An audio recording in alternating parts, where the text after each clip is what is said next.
Broadcasting live from the Business Radio X studios in Phoenix, Arizona, it's time for Phoenix Business Radio, spotlighting the city's best businesses and the people who lead them. Good afternoon and welcome to Collaborative Connections radio show and podcast sponsored by KLM Consulting. I'm your host, Kelly Lorenzen, and we are coming to you live from the Phoenix Business Radio X studio inside Max 6. And I can't wait to introduce you to my three guests for today. So I'll jump right in and we're going to get rocking and rolling. First up, Kindra Maples, VP of Volunteers with Conscious Capitalism Arizona. Welcome to the show. Thank you. Thanks for being here. And of course, you have other roles, but we invited you today because I love conscious capitalism and all the tenets and want to hear more about that. So we'll deep dive into that in a little bit. Perfect. My next guest, Bob Blum with Alcyon Consulting. Welcome to the show. Thank you. Thank you. Thanks for being here. I'm excited to highlight you as a client and an amazing business consultant here in the Valley. So welcome to the show. Well, thank you. Looking forward to it. Sara Kelley, Bell Insurance. Welcome to the show. Thank you. Happy to be here. We'll learn more since you and I are new friends in a little bit. But I'd love to have you each, for our listeners and guests alike, I'd love to have you walk away with a golden nugget or a resource for your business. So I brought you all here today to meet each other and introduce you to my network and our listener base so that people have more resources, right? More people that are on the same page and can help them grow their business, do good business and work together, work collaboratively, hence the name of the show. So for listeners to get to know you a little bit better, Kindra, I'll start with you. Tell us your background specifically and how you got involved with conscious capitalism and what you do for your day job. Yeah. So I'm super excited to be on today. So my background is kind of interesting. My background, I could say, has nothing to do with what I'm doing now, but it definitely translated. So I, back in the day, actually went to school and started my career in animal behavior and husbandry. So in animal training and that kind of side of things and training and the science behind it and that. And then I slowly just kind of transitioned into people. And it sounds bizarre when you say that to people, but can I be honest? It's the same thing. I brought our producer cookies today because it's positive reinforcement. Don't tell him that. It's positive reinforcement, it's communication, it's consistency. It's all the same stuff that when you're talking with your teams and your clients and right, you're in conversations at networking events. It's all the same stuff. So I essentially just took that and then it transferred into operations and kind of that business development sales side of things. And so now, fast forward, the role that I currently have, I work on the development side for a company called Yellowbird. So it's actually a startup. We're in almost to the second year and to the end of the second year. It's a company that we're on demand to match professionals that are in environmental, health, safety, and risk. So when companies have that need to fill, we can match them with a professional across the country in any of the certification specialty areas that they need and make that match and support them. So I'm on that business development, sales development side. And then the other hat that I wear is conscious capitalism. And it's funny because my kiddo now, she's always like, are you doing conscious capitalism stuff or Yellowbird stuff? And so it's pretty cute because they actually really do tie together because Yellowbird, I took the job with Yellowbird because of their company culture and because they have such a good company culture. And that's one of the main tenets of conscious capitalism. So I've been on the leadership team with Conscious Capitalism about 2 years now. And Bob was on there with me. Now he moved on to big things, but it's been pretty awesome. So we're definitely here to be part of the community, to connect community members and to help. And you said it in the beginning, Kelly, it's business is a force for good.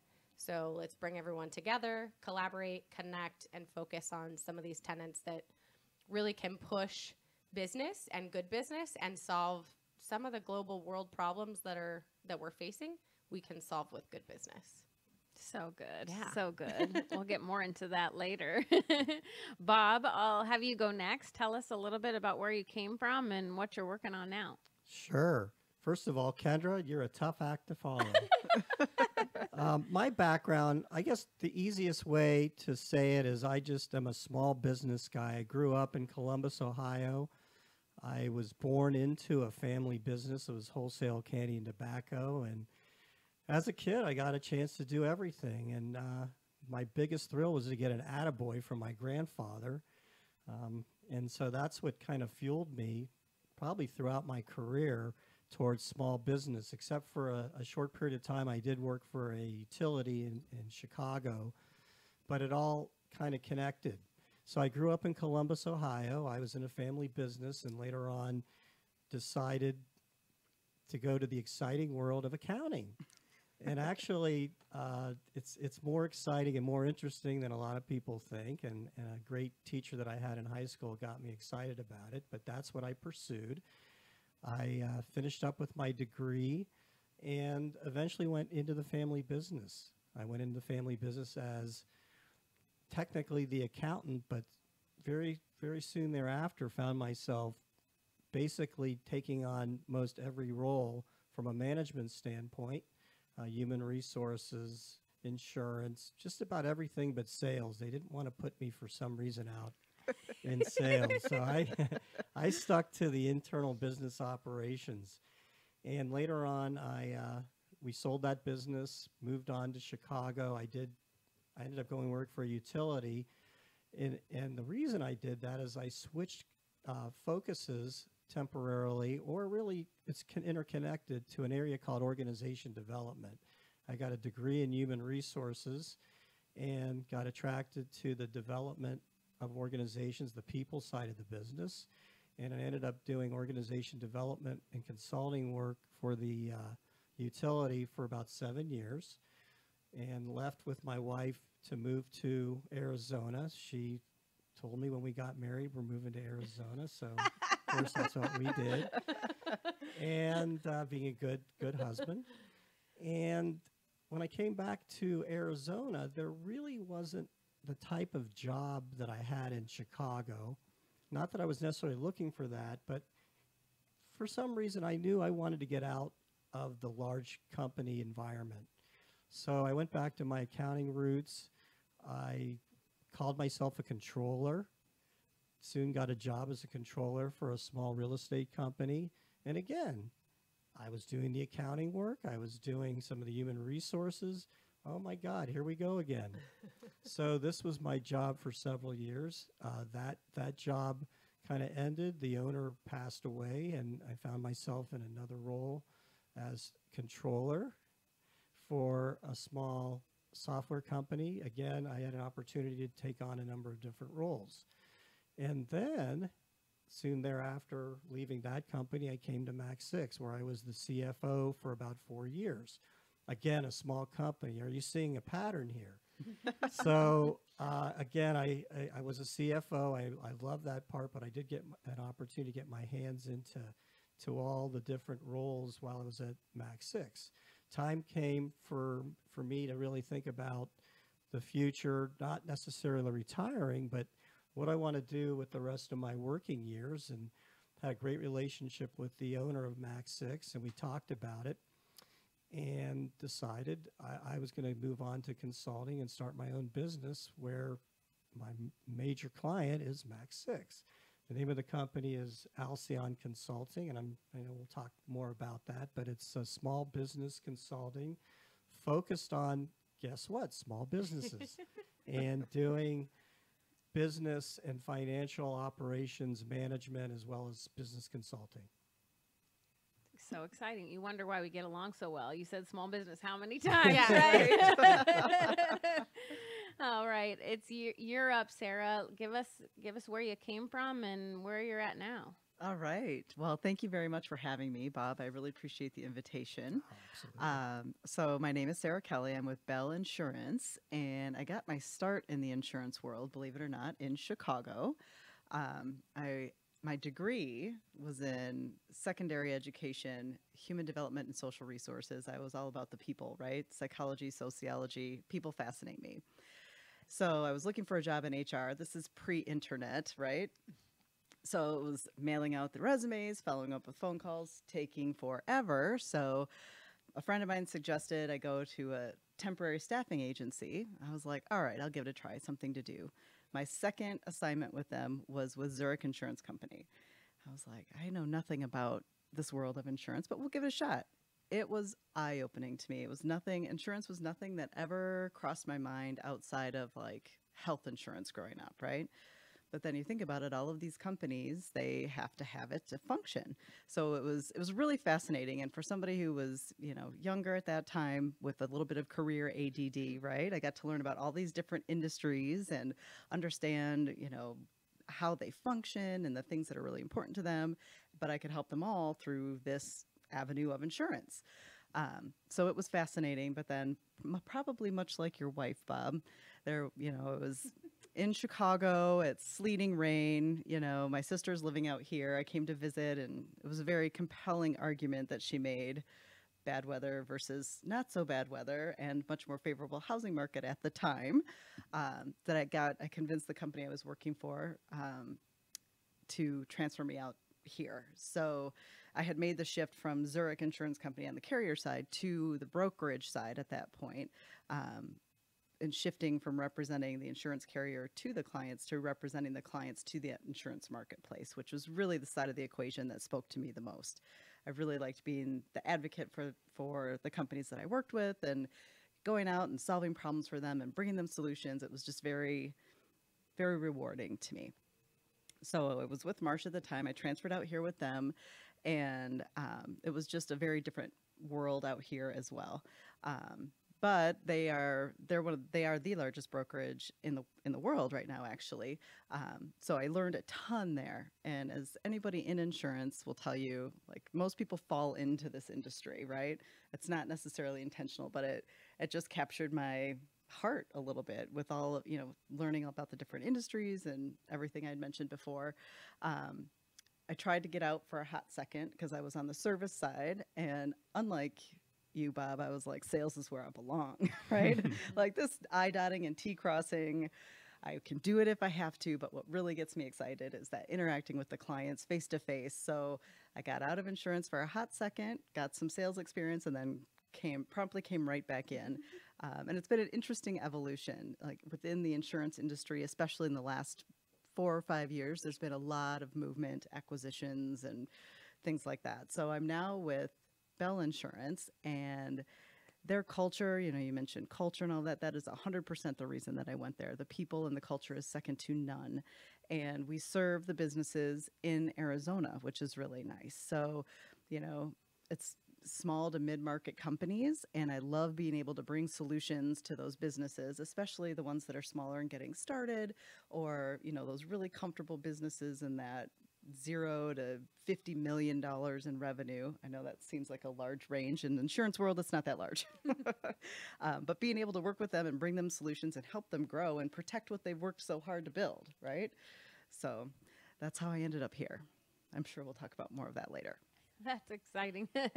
and that rounds out the conversation, right? Right. All of it, right? Conscious capitalism, small business, doing good business, collaborating. Absolutely. We touched on a ton of topics already, so I'm going to ask each of you some questions based on those. But first, total random spinner. Your why. I've been doing a lot with conscious capitalism lately about higher purpose, learning all their tenets. I'm new-ish to conscious capitalism. I was just, I don't even know the term, appointed to the recruited and then appointed, to the leadership team of Conscious Capitalism Arizona, and just dove right in. Their tenets spoke to me as a small business owner.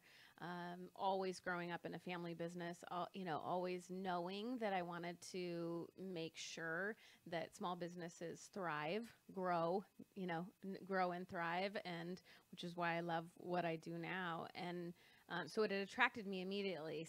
So we've been working on why and your higher purpose. So if each of you could tell us, you don't have to go too crazy into it if you don't want to, but when you think about your why, or you think about your higher purpose with your company or personally, why are we on this earth? Why are we doing what we're doing? Why are we attracted to others, in the same, want to do business with people that are like-minded, right? It probably has to do with our values or our higher purpose or our why. So I'm loving these conversations I'm getting to have lately around that. So I'm just going to throw it at you. I know I didn't prep you. So Kindra, you get to go first. Either, your why or your higher purpose for you personally or business. Tell us what it is and why. Yeah. I guess I'll kind of go in the personal direction because it ties in with my work side, right? So I mentioned conscious capitalism, and one of the tenets of conscious capitalism is culture. And that's why I took the job with Yellowbird, because of their culture. But I have another side project that I'm working on too that's based around culture. So my why is really based around that particular tenet of conscious capitalism, because I've been part of both sides, right? I've been part of companies that have had a great company culture, and I've been with ones that have not. I'm not going to call anyone out, but I feel like everyone's been in that same boat, right? We can all come around the topic and we can all go, yep, I've been part of one that had a good culture, and yep, I've been part of one that had a bad culture. And for me, that conversation happens too much. It happens too often. And, I've done a lot of research with culture and not just here in the States, but in other countries. And it's crazy. In Europe, good culture is just a common thing. Like taking care of your people and tying everything in together, still being able to take care of your stakeholders and your people and make profit. It's crazy because good culture is just part of what they do. And it's not really like that here. I think it's getting better, especially over the last year and a half. A lot of companies are like, oh, geez, like how do I really connect with my employees? So my why really connects to all of that. It's how can I help connect, improve, and build these companies and these individuals to become something stronger and something better, especially because in a lot of cases, I feel like a lot of people, if you're the employee maybe down at the bottom of the totem pole, you don't feel like you have a voice and you can't change your company culture, but you can. You can absolutely change and improve from all levels in a company. And so my why, it really goes in all of the three kind of buckets that I work on nowadays. And it's really just trying to help people have that voice and have the tools to be able to improve. I just don't think it needs to be like the way it was back in the day where you had a crummy job because it put, money in the bank and it put food on the table.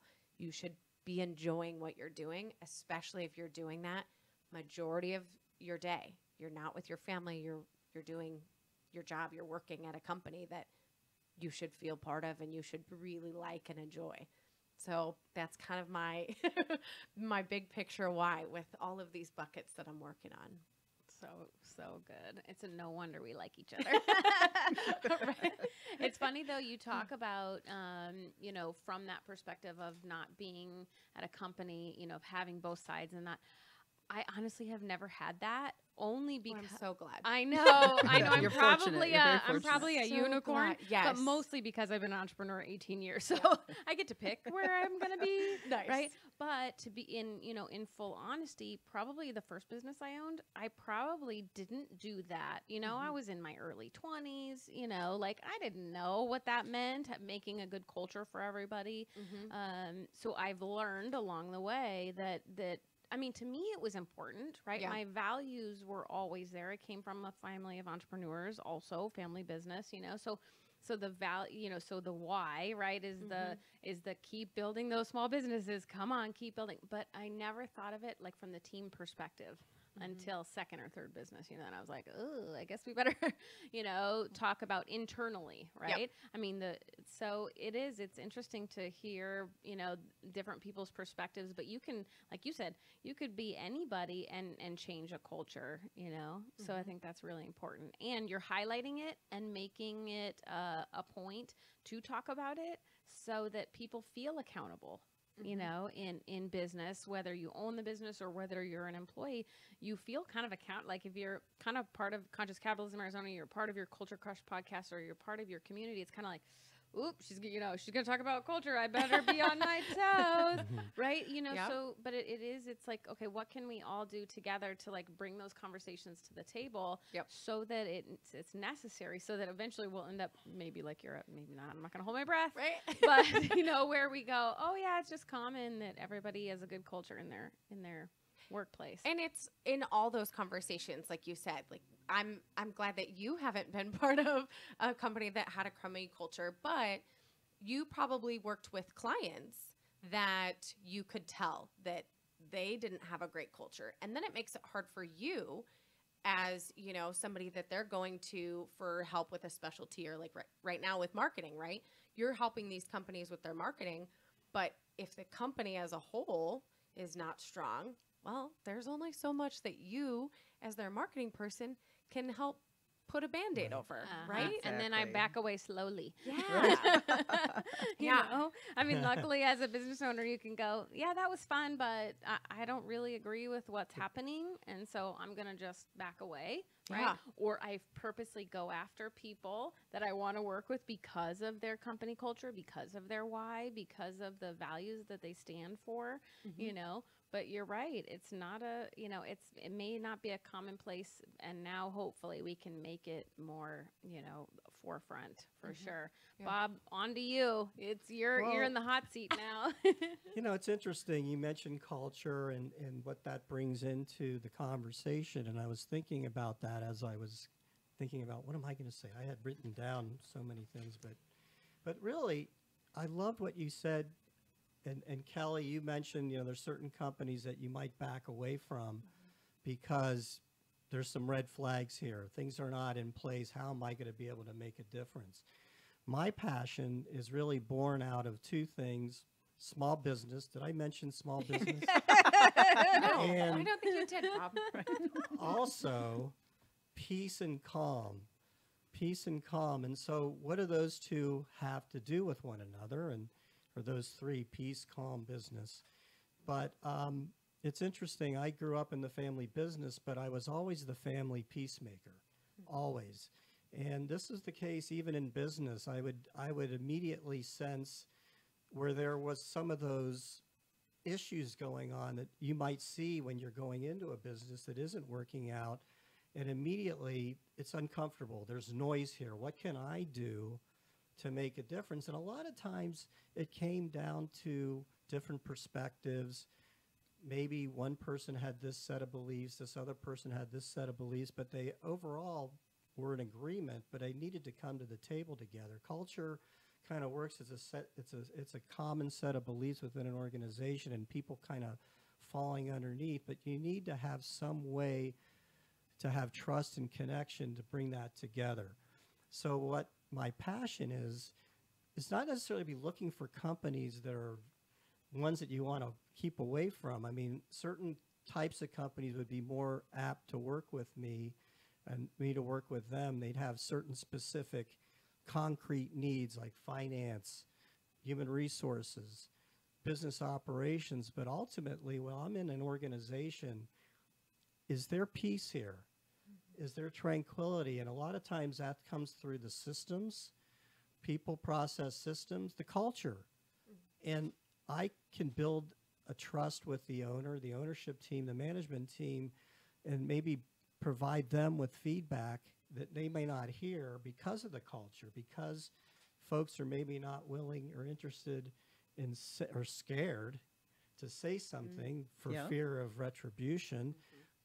The ownership might be afraid, how many, do I really want to hear it? Do I really want to hear it? So that's kind of like the added bonus that drives me and I bring in addition to the more concrete, tangible, small business operations, finance, accounting, human resources that I bring in, but you ask the why is to bring some sense of order, tranquility, and peace and prosperity to a small business. I love that. We That's all need a awesome. little calm in our world, don't we? Amen. Doesn't that tie in with the name of your company? Well, thank you for asking that. I feel like this ties, right? So, Go right into Thank that. you. Why don't you just answer that question while So, we're at it? First of all, I want to give a shout out to Kelly. She's been amazing. I've been working with Kelly for now how long? A month, 2 months, 3 months, working on a web page, working on a logo, and so forth. But prior to working with Kelly, I did work with Mike Jones of Resound to kind of flush out some initial branding thoughts. And one of the things that kept hitting me is tranquility, calm, peace, prosperity. And I started Googling it. And Mike was working with me, and then I came up to a word called Alcyon, actually. Alcyon. What does Alcyon mean? Peace, prosperity. And I started looking into it a little bit more and found out that Halcyon comes from a Latin derivative, Alcyon. It's from Greek mythology, and I wrote down it came from Ovid's Metamorphosis, which was a set of stories in Greek mythology.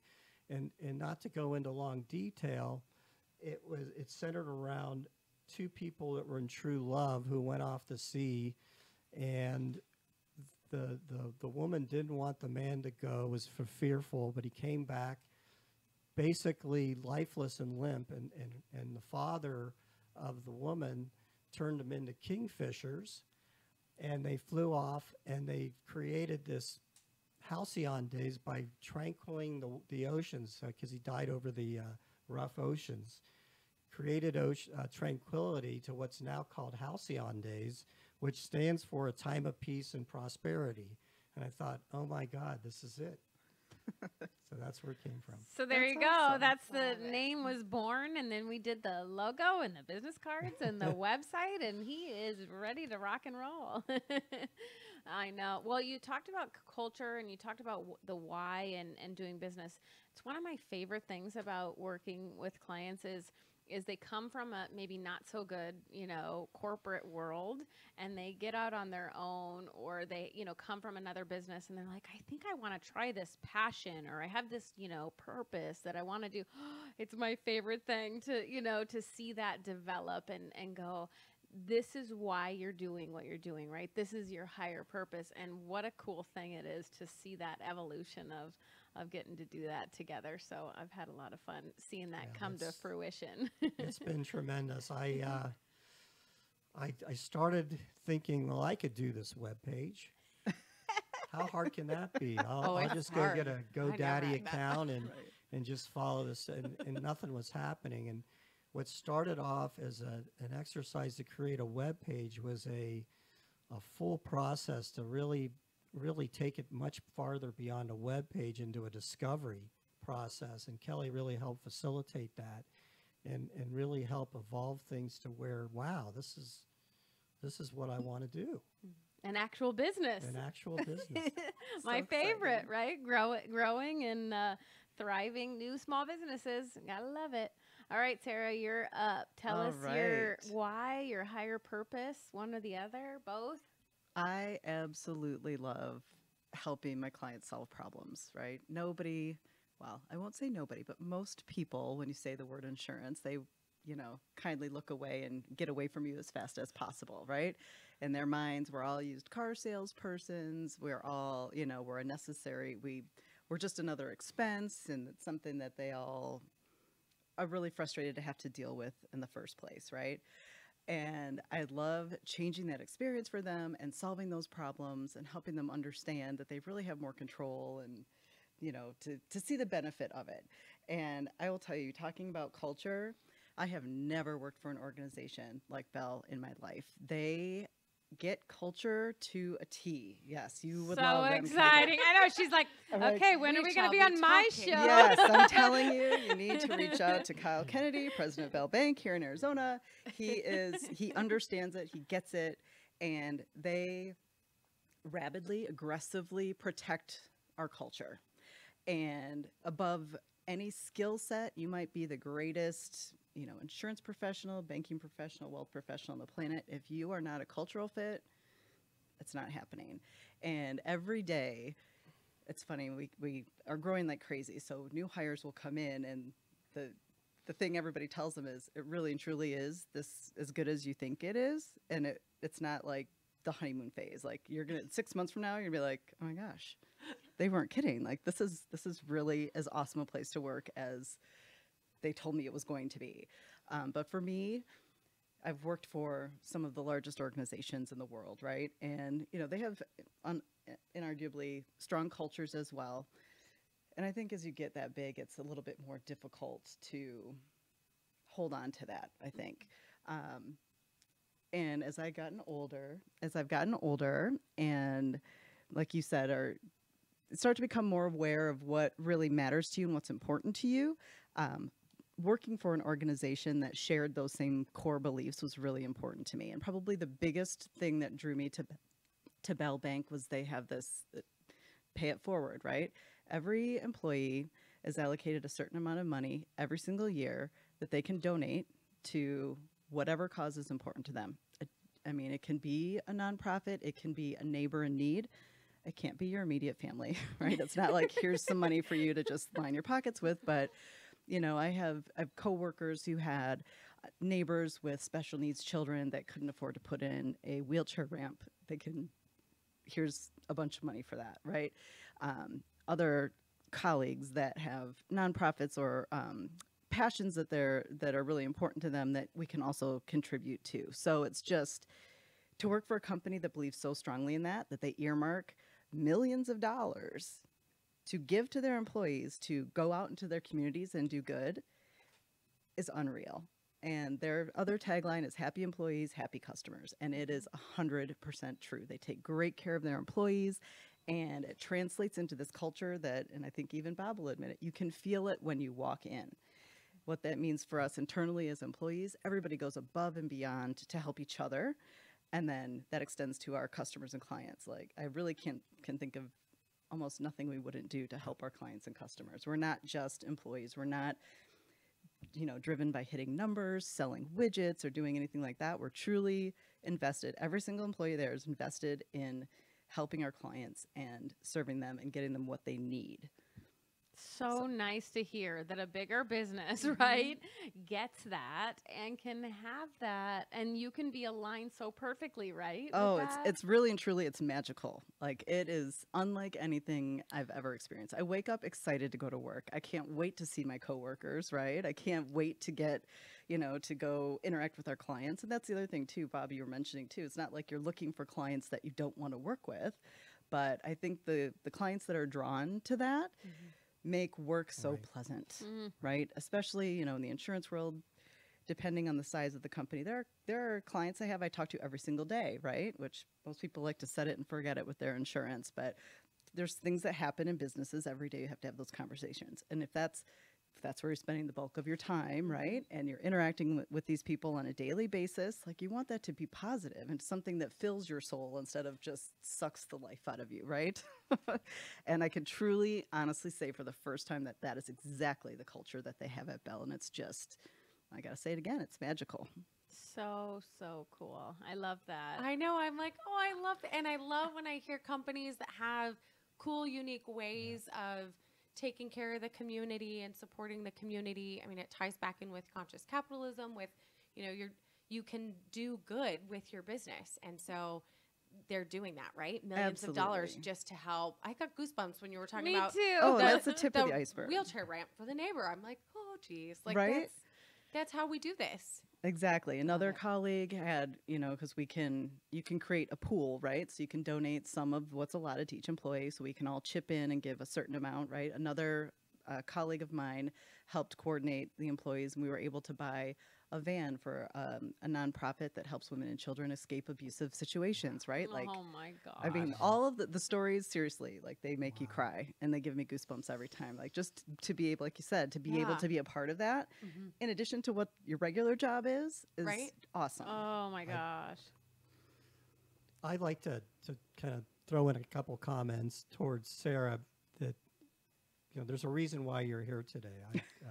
Kelly asked me to bring a favorite, could be a client, could be a vendor, and I immediately thought of Sara. Oh, thank you. And you can tell with her personality, she's probably a lot of fun to work with. And I got the opportunity to start working with her when I was with a different company, and she was with a different company. She was with one of those large companies with a culture. And Sara was wonderful to work with, but she was, I could tell, somewhat limited into what she could and could not do. In fact, at some point, the account was taken away from her and moved to a central team that could more efficiently work with smaller businesses. Like, what is that all about? Man. Yeah. So Sara and I kept in touch over the years, and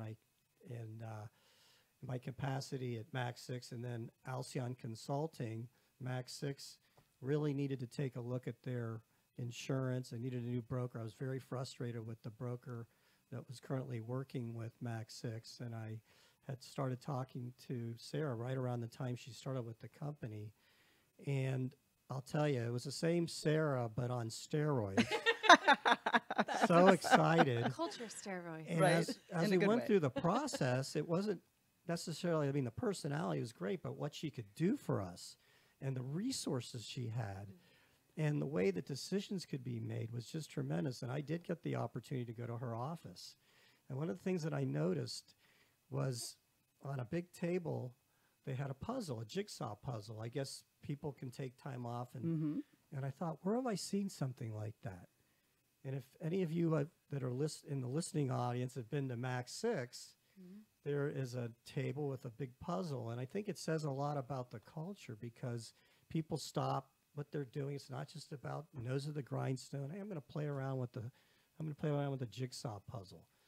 And it just really resonated with me. And I got a chance to meet, I guess, the head of the operation there. And I was just really impressed. He was espousing everything that you were saying. So I'm so happy for you, Sara. 'Cause Thank you. I know you've had other companies that, while you're still able to do a good job, it was not an easy environment to do it in. Exactly. It's nice to be surrounded by and what you felt goes beyond, like everybody exudes that, right? That friendliness, that go above and beyond for you. And it's so nice to be surrounded by people with those same set of core values, right?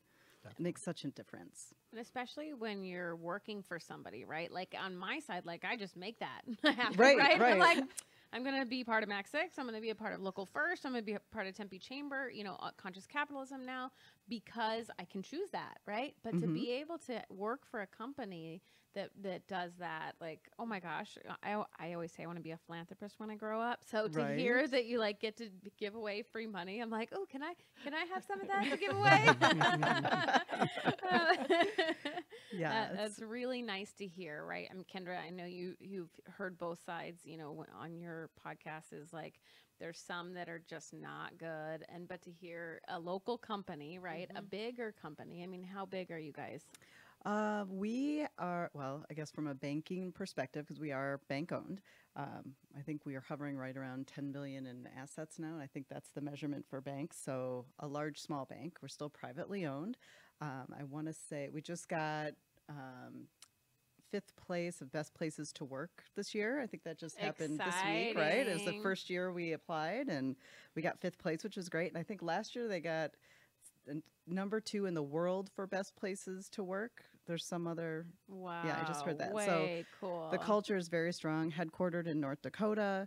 So we're in North Dakota, Minnesota, Arizona. We have mortgage folks all over the country, and we're just growing by leaps and bounds. So, and it's really nice to see, again, how protective they are of that culture and to watch it unfold and that piece stay so strong. And just continue to really set us apart. It's very special. Oh, that's nice. All right, we're going to change gears a little bit here. So from each of your perspectives in business, I'd love to hear your, what's the favorite, right? What's your favorite, like who should be attracted to conscious capitalism, or what's your favorite, member or sponsor or, client or type of client? Like who, do we get excited about that wants to be a part of conscious capitalism? Who do you get excited to work with as a client? So I'll start with you, Kindra. So with conscious capitalism, we've kind of gone through a little bit of a transition with who that focus member is, or who that focus sponsor is. And even, when Bob was on our leadership team too, there were a lot of consultants and coaches. They were kind of in their own little bucket, and then the small business owners. And then because we're in Phoenix, right, we're like one of the main places for small businesses. And then, so those were two of the main buckets that we focused on. And now we're kind of moving in a slightly different direction. We still focus on coaches, consultants, and individuals, but more on the side of providing support. When it really comes to members, it's almost, honestly, Sarah, companies like you guys, like with Bell. So having the big company be part of it as a member, but then offering that membership to their employees. That's really shifting into kind of a focus lately to really try and kind of hit both sides, right? You've got the big company that you're focusing on for membership and even sponsorship, but then allowing that opportunity for the individuals to be able to take, a lunch break and listen to a conscious business chat, or listen to a speaker that we have either here locally or somewhere else, or, maybe a different chapter popping in to help and be a speaker as well. So kind of encompassing both pieces and really allowing everybody at every level to have that opportunity. With conscious capitalism, when I got involved, I was working for a company that it was very interesting. I realized that the company wasn't fitting with conscious capitalism, but I as an individual fit with conscious capitalism. And so it was kind of like, well, I want to be part of it, but maybe not my business. But we're kind of trying to focus on both of those sides, right? And since we've brought you in, Kelly, it's been awesome. So Kelly is the VP over the marketing team, and we had a gap there for a while. And side note, which I love this little collaborative space here, Bob was the other one on the team that was like, hey, what about Kelly? And I was like, hey, I was just thinking that. And so it was like he and I like kind of letting it simmer a little bit, and then it was like, okay, I'm reaching out. And now you're in full bloom with all of this, which is really cool, because now you're the team that's actually helping us figure out, okay, well, how do we focus on big but small at the same time?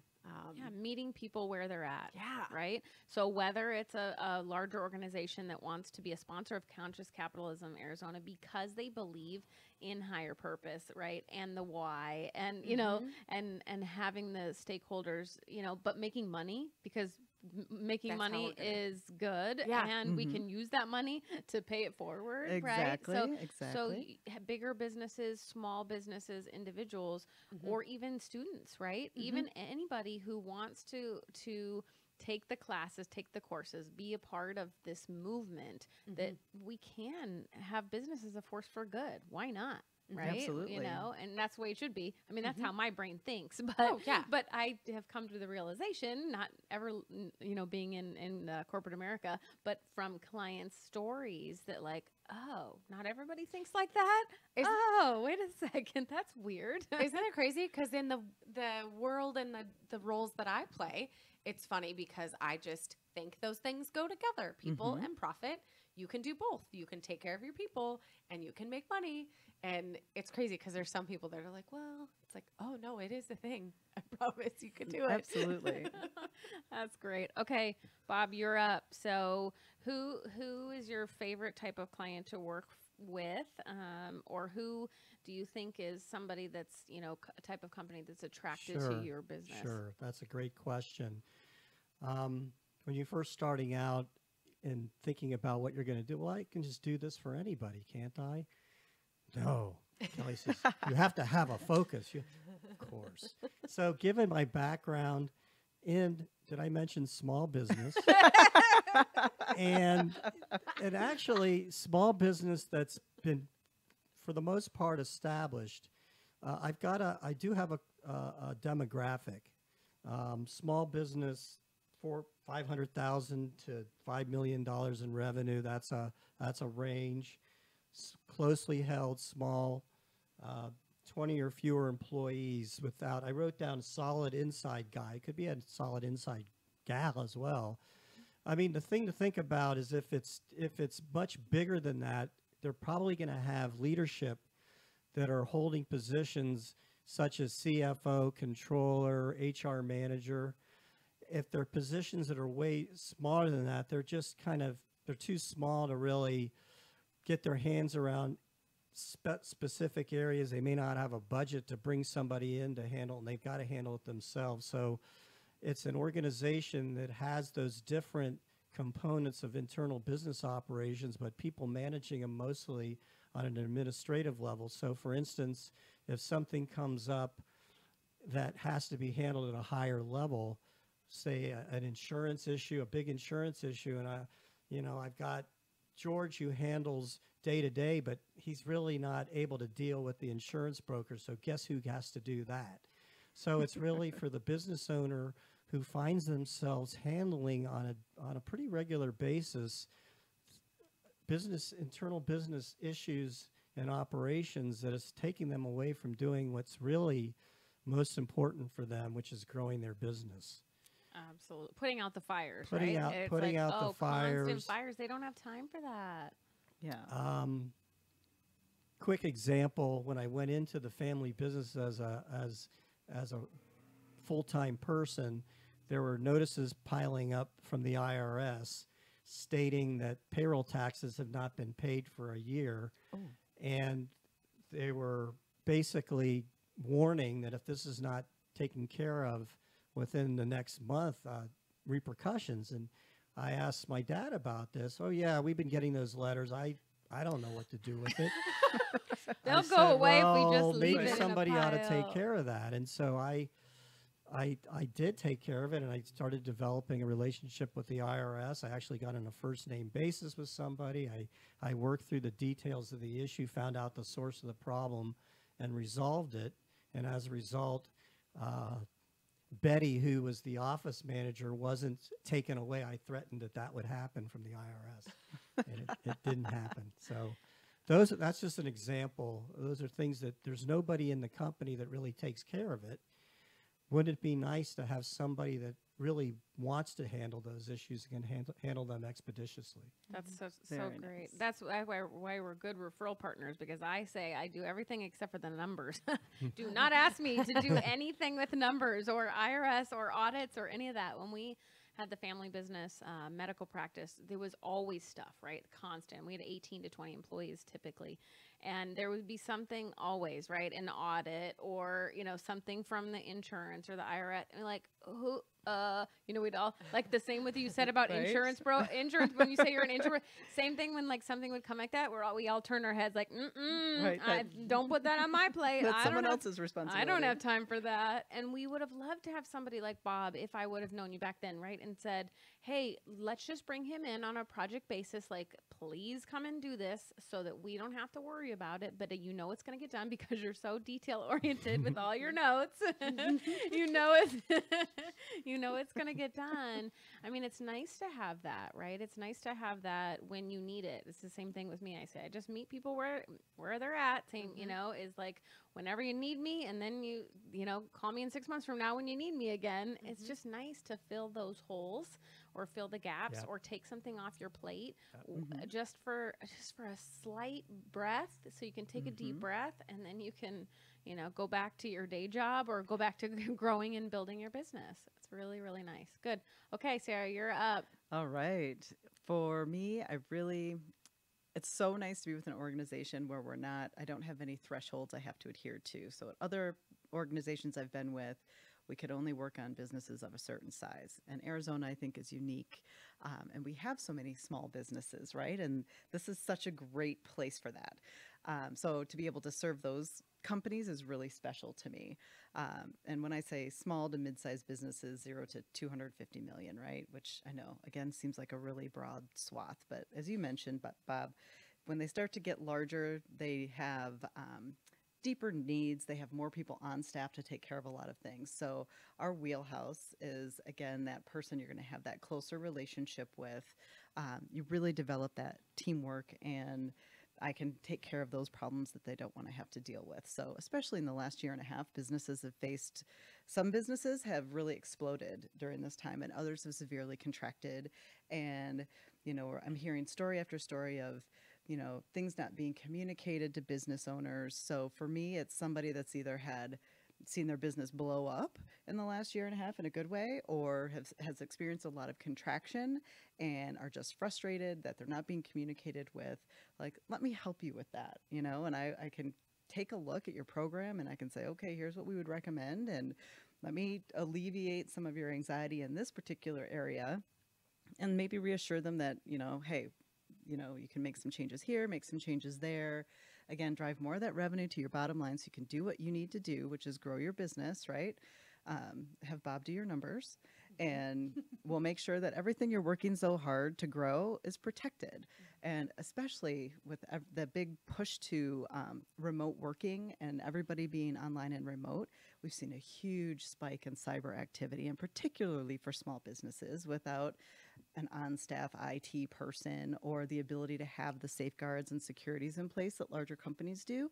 It's a huge exposure for them, because one little phishing or social engineering scam, right? And you accidentally send money somewhere it shouldn't, that can shut down a small business. So, being able to put some safeguards in place and say, hey, work with your financial institutions and your CFO and start putting some checks and balances in place. But then what happens because it's ultimately human error, what happens when those things fail?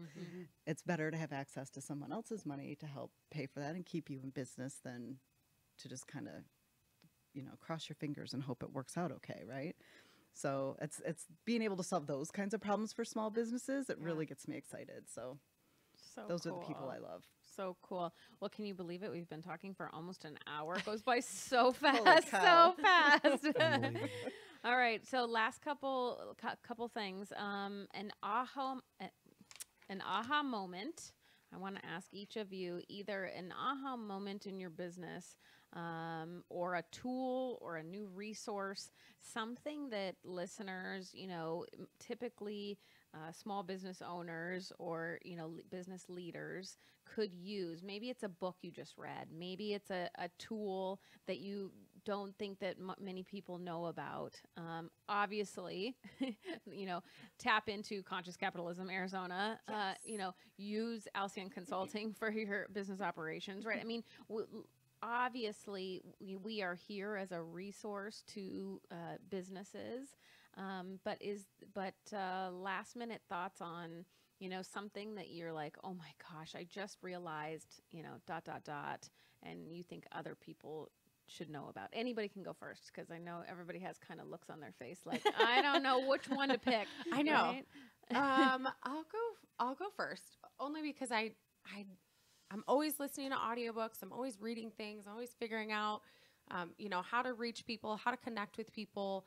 And especially, I have so many different buckets, right? Different hats that I wear right now to try and help the community. And so recently, I have been doing a lot of video messaging instead of, and I'm on a sales development team, right? So I'm used to people ghosting me and not wanting to respond when I'm I hear you. on that, right? On that side, I'm like, just tell me you don't want me to call you again. Right. And I'll stop. But I've been doing a lot of video messaging, and especially on LinkedIn, super easy. You just record a video and then you stick it in a message. And I get probably 80 to 95, almost 100% with people responding, even if it's, hey, I don't have a need for this right now. When it's culture stuff or conscious capitalism, that's always really fun, because it's something people can connect with a little bit. But that's been my biggest thing lately, is just find people where they are. People are busy. They don't have time to read through a big email or whatever. So I just send a lot of video messages now. And it's just me going, hey, it's Kindra. And, here's what I want to talk about. And people watch them. I don't know how or why, but it works. That's so nice. That's though. yeah. A face with a name. I mean, that makes a huge difference. Yeah. And then it's not just a voice on the phone, leaving a voicemail or email 10,000 times. It's, hey, that's the girl that keeps calling me. It's more personal, and we're so all craving this human interaction right now that you're like, oh, she's talking to me with her face. She said my name in this video. Right? Yeah. Good That's my tip. tip. All right, you're up, Bob. Well, the other day I was looking at my Apple Watch, which 83% of you probably all have one, and I have a sleep app on it. It's an auto sleep, and I use it to basically track how much time I sleep each day. But the app is really much more to it. Talks about quality sleep and so forth. And I got into it because I didn't get as much sleep the night before that I thought, and it led me to another app called Breathe, which is connected to a lot of the different apps that are available on the Apple Watch. And it offered, 10-second breathing exercise. And I got to thinking, because I dabbled a little bit in meditation. There's a lot of great apps out there, but it really reconnected me to the whole concept of taking a time out and breathing and meditating. There's lots of Headspace. There's lots of great apps out there that I highly recommend, because it's easy. Again, peace, tranquility, and so forth. I don't want to make it sound like foo-foo, but it may be a little bit anti what you would think. But taking the time out, getting kind of more in sync with what's going on, do a little meditation, take a few minutes of your day, and it's really refreshing, and it really leads to much more productivity. Mm-hmm. Amen. I've been meditating a lot for the last, I started in January, and my golf game's improved. But I find even at work, instead of being so reactive, you can respond from a much calmer, more rational place. So I think that's really exciting. And even though you are the one talking about peace and tranquility, you are definitely still the numbers guy, because did you hear he said 83%? Right. But when I gave I said 80, 90, practically 100. I wouldn't even have used numbers, so you're at least ahead of me. Right? 83%. Oh, it's probably right. Sarah, what about you? Absolutely. Any tool, tip, or aha moment in your business? I will say, and only because the last few weeks have been very focused on this in the office, is especially for small businesses, take a look at your insurance programs. Make sure you have some sort of cyber coverage in there, cyber liability coverage. It's such an issue, and you all have these businesses you're so passionate about, and you're investing so much time and energy in, and it's a vulnerability. So take a look, have your agent review it, explain to you what you have or don't have, and just ask for a quote. It's very cost effective anymore, but that's a major issue. We've seen really a huge uptick in the last year and a half, especiall for small businesses. Would have never even have thought of that. I oh my wouldn't. gosh. That's Right? Great advice, all of you. Thank you so much for being on the show today. Last call for name and how to get a hold of you. Kindra, you're up. Yeah, so an easy way is LinkedIn, Kindra Maples. So Kindra with an I, Maples like the tree. So super easy. Find me on LinkedIn. I'm on there. But if you need an email, I'll give you my Conscious Capitalism one. It's K, and then my last name, Maples, at ccarizona.org. Thank you. Bob, what about you? Well, hey, I got a great new website. Let's hope so. Alcyon Consulting, Alcyon Consulting.com, and has all kinds of information in there, as well as my contact information. Email address is Bob, B-O-B, at alcyonconsulting.com. Thank you so much. And you're on LinkedIn, and we're going to work on that next. Love it. Sarah, what about you? All right. Sara Kelley with Bell Insurance. I office out of the Bell Bank location on Camelback, right next to Hillstone. You're welcome to come in and check out our office. We just finished remodeling. It's beautiful. And if you're looking to contact me, you can reach me also on LinkedIn, and that is Sara, S-A-R-A, no H, Kelley, K-E-L-L-E-Y. And my email is skelley@bell.insurance. Thank you all so much for being here. You've been listening to Collaborative Connections radio show and podcast sponsored by KLM Consulting. Get the things you love to do by outsourcing everything to KLM. Tune in the third Thursday of every month at 1 p.m. Until next time, happy connecting.